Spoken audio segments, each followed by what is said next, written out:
Hey there, Internet. Today I'm reviewing the movie Poor Things. This is a new release that came out and it's starring Emma Stone, Mark Ruffalo, and Willem Dafoe. It's directed by Yorgos Lanthimos. Yorgos and Emma Stone previously did The Favorite. It's written by Tony McNamara, who also wrote The Favorite and wrote the TV show The Great. So if you like The Favorite, if you like The Great, I think you're going to like this movie. But what makes it really impressive is actually the surreal element.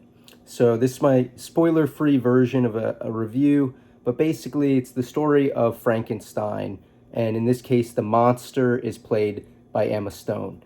And Emma Stone basically takes on the characteristics of someone who is very slow and dim-witted at first, and then slowly gains knowledge about the world and patriarchy.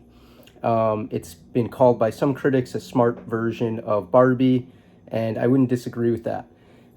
What makes it really interesting is the surreal element that the movie has. They use a lot of fisheye lenses, which I love, to show different locations. They built tons of sets. Another interesting thing about this project, it has been in development since 2009, which is kind of crazy to consider, but that's what really makes it great. Is the story is actually very interesting. I loved every minute of it up until maybe the last 5-10 minutes. I felt the ending didn't quite hit the right notes, but overall, amazing performances across the board. Willem Dafoe plays Dr. Godwin Baxter. And throughout the whole movie, she refers to him as God. Hey, God, God, can you help me with this? So it's very funny. Her creator is God, but his name is actually Godwin. And then her name, Bella Baxter, is also probably the best written name of any character this year that I've heard of. And she's constantly referring to herself in third person. Bella would like a drink. Bella has said a second time, I would like a drink.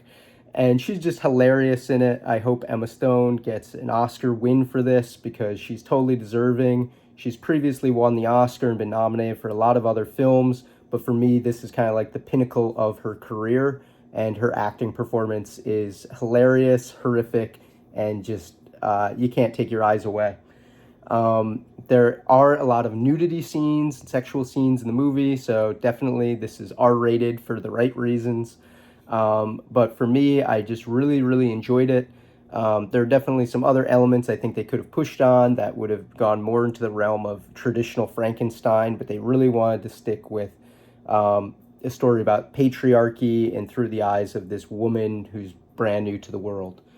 Um, Dr. Godwin Baxter, William Dafoe had to get all this prosthetic makeup put on his face every day, all these different pieces. His face is completely cracked apart, and he's really great in it. But for me, the standout male performance was Mark Ruffalo, who plays against type. Normally, he's kind of like the charming guy, and in this one, he's just a complete scoundrel, and you just want to punch him in the face or slap him, as she does many times throughout the movie.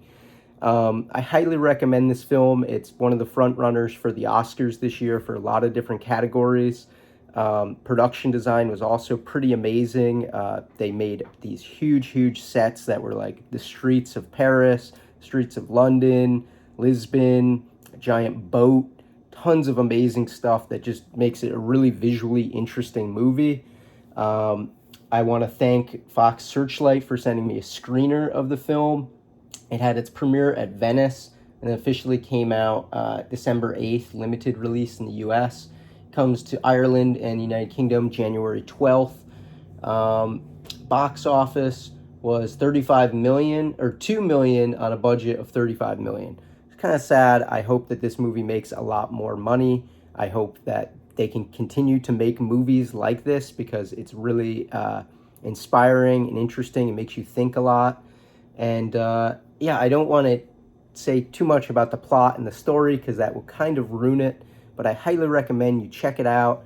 And while it didn't quite hit the emotional currents of some of the films I've seen this year, you are still very much engaged, and it is a dark comedy in the darkest sense. Tomorrow, I will be reviewing The Holdovers, which I equally loved. And if you're interested to find out more about my review of The Holdovers, hit that like button, hit that subscribe button, hit that notification button. If you have any questions about the movie, write them in the comments below, and I'll get back to you. I'll try and write something. But really great film. Highly recommend it. 2 thumbs up.